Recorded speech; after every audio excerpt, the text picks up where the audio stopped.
semifinals before. Okay. But now, yes, grand finals. That Good check. Good check. there's a issue, I think. Either they're experimenting or their drafts are just not as on point as usual. So, ladies and gentlemen, as we get into the drafts of the second game, it looks like both teams have opted to stay on the exact same side. And it looks like the same bans are also coming through. With the issues with the drafts of Team Vitality, do you think there should be any changes in the first phase? Number one, get some burst in there. Yeah, agree. Either the jungler or the mid. Oh, even the gold. They can put the Brody there. They can play and draft towards the Brody. Yeah, I don't know. For me personally, I would like Vival on something with a little bit more damage, and the same can be said for Cine. Like, you have the mother of tanks. Use a tank. All right? Is that a crazy thing to say? Right? Yeah. It's like, oh, you're so good at using this one here, and it's like, you know what? Grand finals, never mind. Let me switch things up. All right, it's fair that Omega Empress banned out the Minotaur here. Yeah. Safe, right? And then maybe Vitality first pick the Edith. I like that. That's solid. That's solid. Do it. Edith, and then eventually pick up something like a Tigreal. They don't even have to. Like, it can wait until the very last phase. Yeah, there you go. Oh. Edith first pick. Nice. That's Fumi Nice Echo. call. Edith. Yeah. And I mean, it's a like- flex. It's Because still a technically it flex, doesn't yeah. have to go to Fumi Echo. So in enables case so much. they can find a more, I would say, what's the word for it? When you take control of something. Initiative. You Initiative have- type of EXP laner. I'll work with that. They can utilize this as flex. A proactive, you mean? There you go. That's a word. Proactive. A proactive EXP laner Got for you. Fumi. They can fall back on Edith for Fumi. Right now, I'm thinking for Smart Mega Empress, I think they will eventually want to take the Nolan again. So pick up a gold laner. Their pattern is pick up the gold laner a little bit later. Unless they want to pick up the Roger here just so that they can be more proactive in the draft and then deciding later where the Roger is going to go. They're picking up the Ruby, very solid pick, and the Jushin. So I think they're sticking to their pattern, letting the gold lane see what everything has first, and then pick up that hero for Shinoa. And then maybe they're going to pick up a third pick Nolan here. I'm liking the numbers on Jushin. It's clear that the teams have been studying her, using her here and there. This is what we want to see before. 60% win rate. This is technically not burst, but it's reliable damage. It's reliable enough. It's reliable against the Jushin. Yep. Right? Like, the reason why Zas is here, okay, it's for the damage-dealing junglers, but it's also because of Jushin. Having the Ruby as well does make it a little bit more difficult because we got to talk about what Zas does. People want to initiate, right? Say I'm a tank. Say I'm a Tigreal. I want to catch you, but the moment I get hit by a laser, I'm not stunned, but it damn feels like it, right? So I can't move. Initiate is going to be tough. Vitality, they know the third pick is going to be that Nolan, so they take it for themselves. And it makes sense. But it's a gamble, right? They're picking this into a Ruby. Is that going to be a big deterrent to their gameplay? I think this is another time wherein you say, hey, that Nolan might have been too early. They may have overstepped because Omega Empress here can definitely answer this Nolan. Mind you, last game, they were on red, and they were the ones who picked the Nolan first, but they were able to clean up XP. This time around, they pick up the Melissa. Again, a great answer towards the Nolan. So from here on, best believe, Omega Empress is going to attack not just Vival, but also, again, I think they will now change their priority to attacking Chell. I do agree. Maybe ban out the Brody as well as the Claude, because I feel like the Claude can still do quite well. Yep. Yeah, so the Claude has been banned. Looking at this lineup, you would consider, actually no, I was talking about the Harif, but because the Ruby is there, they're probably not that afraid of the Harif, especially because I feel like the Melissa does well against the Harif Yes. as well as the Roger. Harith loses lane Yeah. against the Melissa because of that range. So at most, if they want to ban out, I think even a carry could be a bit of a risk. So let's talk about her options here. Roger, Clint, Moskov, Lunox. I think the Moskov is great. But if you do pick up the Moskov, it's a little too expensive. They could ban it here just to be safe, right? I mean, this is the grand finals. You don't want to take any risk. Unless you do want to ban out, because the Tigreal is banned, perhaps this might be a Roma... Ruby. Edith. Edith, yes, Edith. Oh, I thought you were talking about the Ruby. Still a flex too, by the way. Yeah. So, next ban, still gold lane, Moskov. I feel like The Moskov choice? is safe. Yeah, There you go. Moskov. You have the same wavelength as Salman King Coach, huh? Another ban that could be coming up here because we saw it before is the Grok. If it's not the Grok, what other roamers do they want to take out? I mean, I don't know. The Ruby is still flex, but if we're going based on history, this might be a Grok ban. So they completely just ignore the Angela up until this point, right? I personally don't like the Angela because most of the compositions is in, not enough damage. Yeah, That's it. leave her out of this. Yeah. Oh, That's Lolita. another choice I was thinking of, because even if there are those little I call them caltrops, little droppings from the Zask, I think a majority of what Vitality does would still be hurt by Lolita. Mirai did amazing in game 1 on the Lolita. Maybe they're setting up for Shell, making sure that nothing is gonna get brought back. Reflected. Nothing is gonna get reflected. Thank you very much. Ixia? Now, okay, for Smart Mega Empress, they're picking up the Roger, so They're so proactive. yeah, very proactive. This mid trio, assuming this Ruby is going to be roam, is actually pretty scary. If the Roger picks up a Sky Piercer first or second item, they could demolish Vitality's lineup. But I mean, he doesn't have to, by the way. with the Susin, it's not amazing clear though, right? So Yeah. wouldn't You don't we need call amazing this clear. mid-prio? You just win. You just win. Yeah, you just win. You don't need to clear. You just see someone, you bring that person over, and be like, we got a Roger here. Deals a lot of damage. Kill them. You feed the Roger. Yeah. You let the dog out. You'll be thankful I'm not on the casting desk. Yeah. And now to follow up, they All the still, sound effects. they still pick up what? the Harith. This is risky, right? Dangerous. We can agree on this. This Yes. is risky going up against the Ruby, and the Grog picked up, so this is why they didn't ban it out. They want it for themselves. Okay, in this last phase, I think the Grok was a win. Yeah. But this is 1 step forward, 2 steps back. 0% win rate, though. Just saying. 3 times pick, 0% win rate, 4 times banned. That's tough. So Grok, Rome, right? Edith in the EXP lane? Yeah. Yes, Is yes, that a yes, winning yes. lane for the Edith? Something they could even consider is put Ruby in the Rome and pick up something like an X-Borg if they want. Ooh. Right? Yeah, I think that's just a fully fighting lineup Yeah. for Mega Empress. We move forward. We don't move backwards.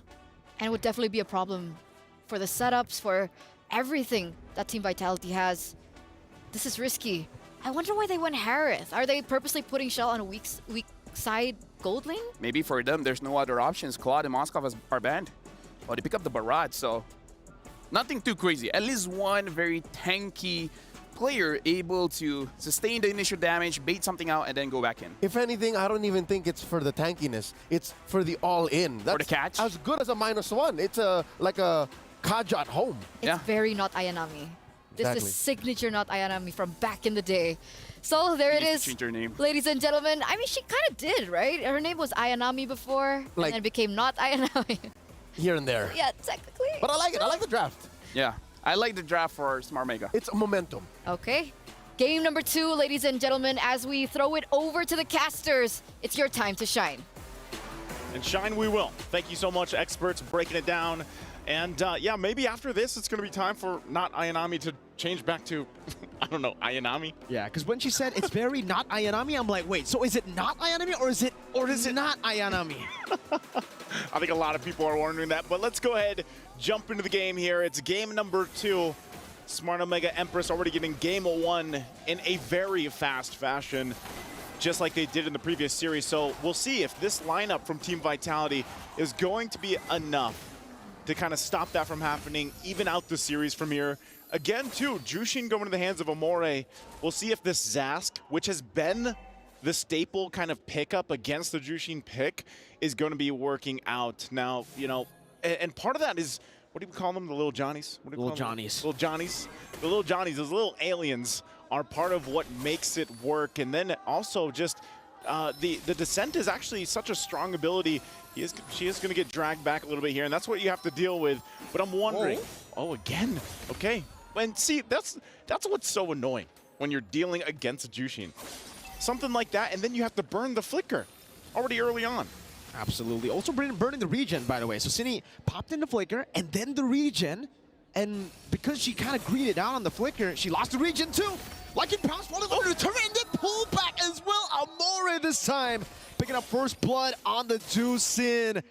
And it seems for Vivo, she can only really just stay in that bush. I don't even think she can go for any assassination attempt to Keishi. At least Goes for the steal. Goes for the steal. You know, at least get something out of it. But yeah, even with the mother of tanks getting her hands on the Grok, you can just see how, you know, how much utility there is being able to drag members back, even under the turret. That's what makes it so difficult to play against. So we'll have to see how that adjustment's made because, yeah, part of this is once those level 4s are available, that's where Vivian can start to make those plays. They might just have to give up this first turtle. It looks like that's going to be the case because of how the early game went. And it was nothing too crazy, but that first blood and stalling out that level 4 makes it so. So for Team Vitality, where do they find this pick-off? Is it going to be here? Shinoa just hits that level 4, now has that go away perfectly timed. Vivian almost level 4 too. So at this point, you know, if they don't want to make sure that it isn't a repeat of last game, Good beacon, good purify out, Mirai. Just with I'm offended, Amori's still taking a whole lot of damage there despite utilizing the beacon to escape and also to purify. But she will be able to escape. Does seem like up top though, because Fumieko was left to XP lane, not Ayanami will be able to stomp on that turret. Getting a little bit of gold, actually stopping Fumieko from getting to lane. yeah. Oh, stopping her from getting the minion too. It won't kill her. Look at her.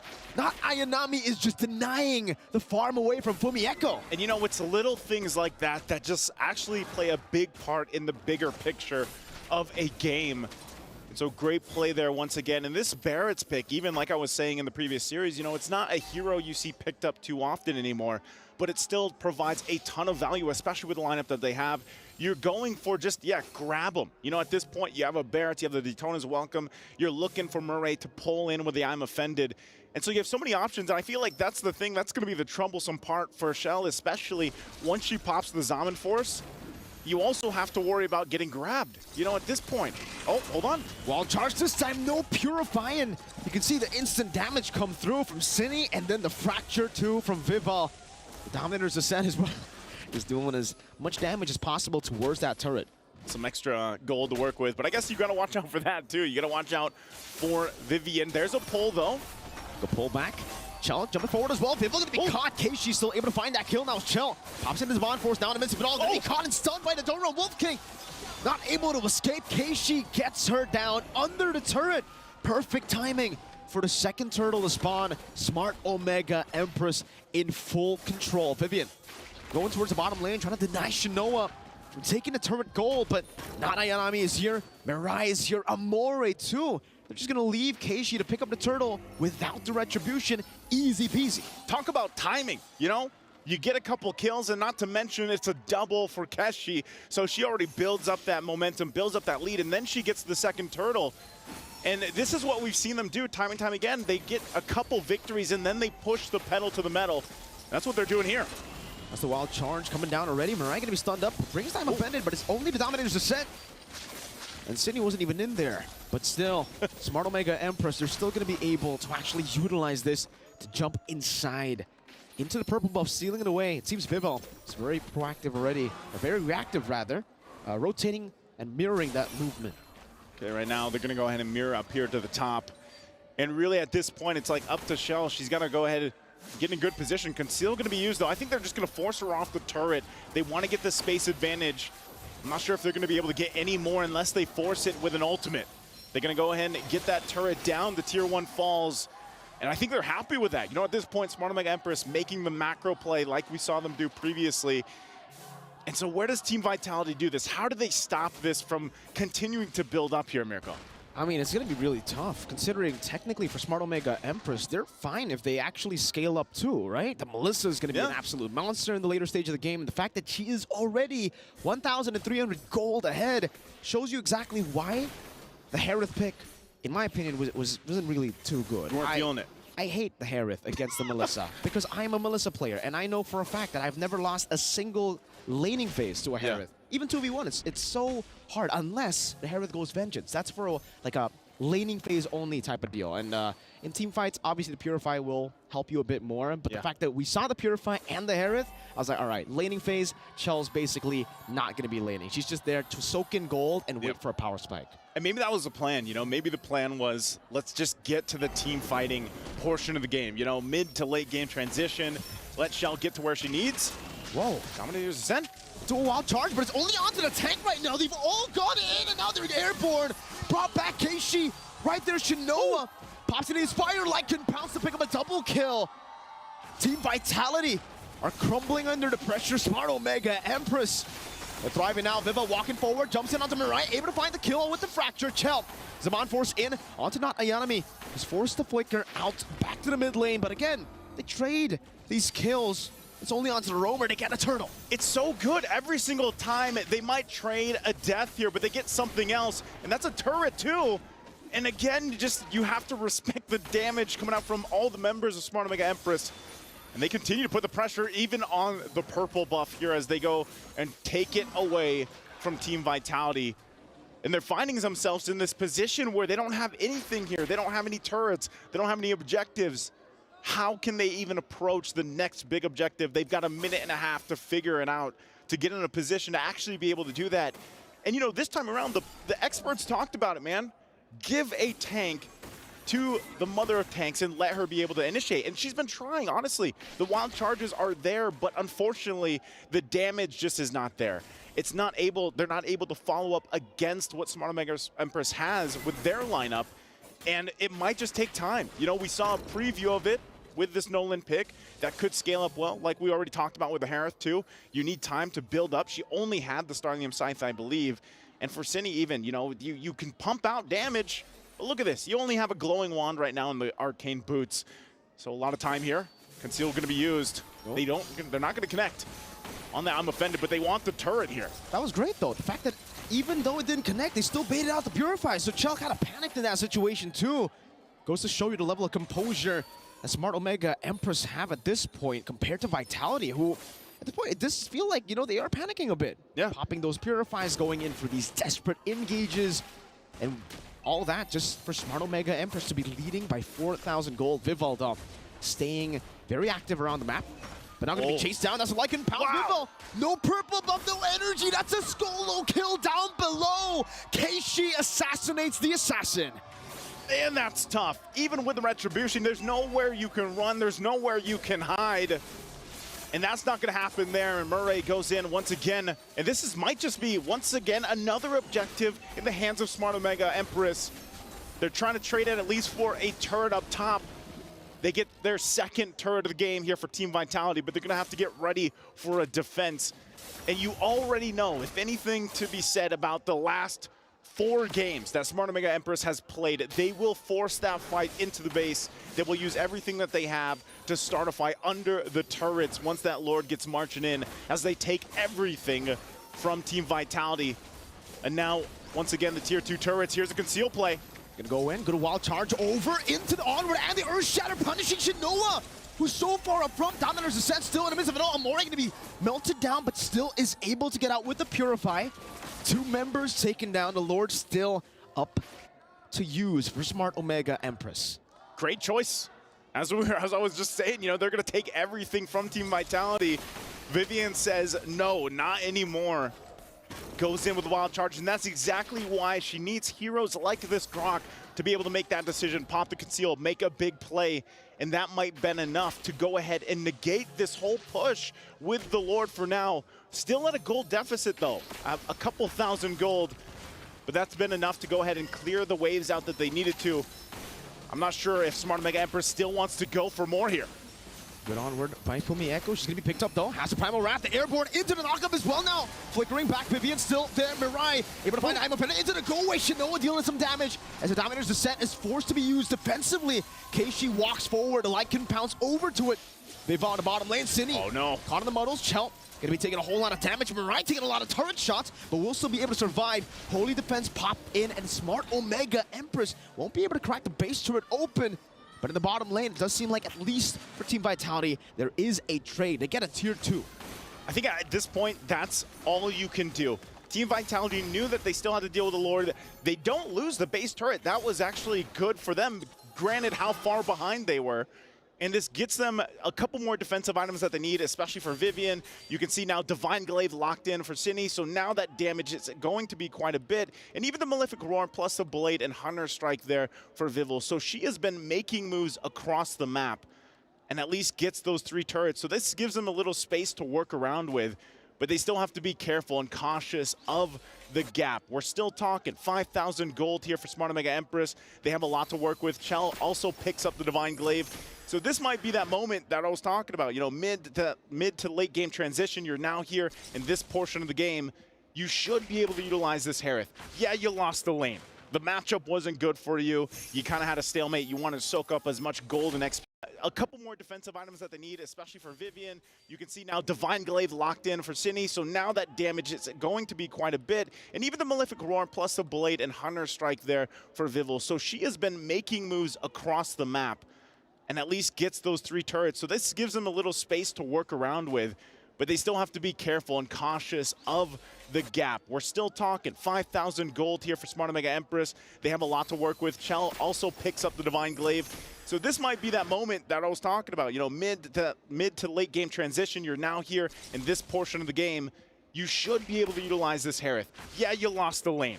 The matchup wasn't good for you. You kind of had a stalemate. You wanted to soak up as much gold and XP as you could. Now it's time to shine. Now it's City. Oh, she can't even use the Dominator's Descent. She gets deleted right off of the I'm Offended. Wow. As I said, they had to do something. Unfortunately for Cine, she just got sent to the moon. And at this point, it's going to be a Lord take here. But look at this once again. Vivil just trying to make a play on top. But they'll send not Ayanami up there to deal with it. And that's going to be an objective secured here.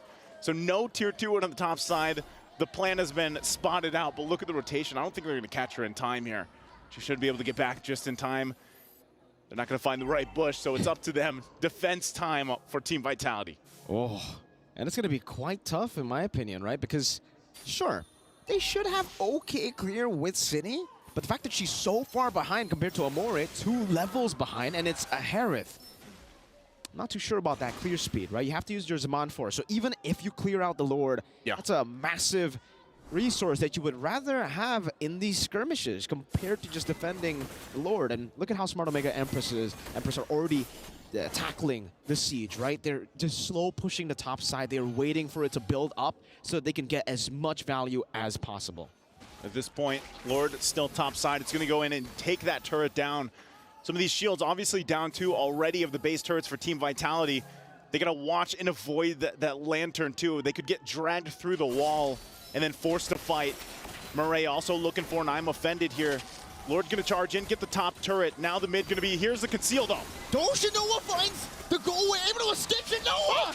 Able to get the outplay towards the back. City still able to claim the kill though, as that is going to be Chell up top using his Mon Force already. Vivian going to fall in the bottom side of the map from the Echo. The Primal Rat brought back to the team right now as that's Murray, who's right there to follow it up. Minute waves have been cleared up. Now Detsunus welcome, not connecting, but the base is wide open. The Rogers on it, still trying to clear out the waves. Still trying to go for it right now. It won't be enough. The defense is not there for them. Match point for Smart Omega Empress.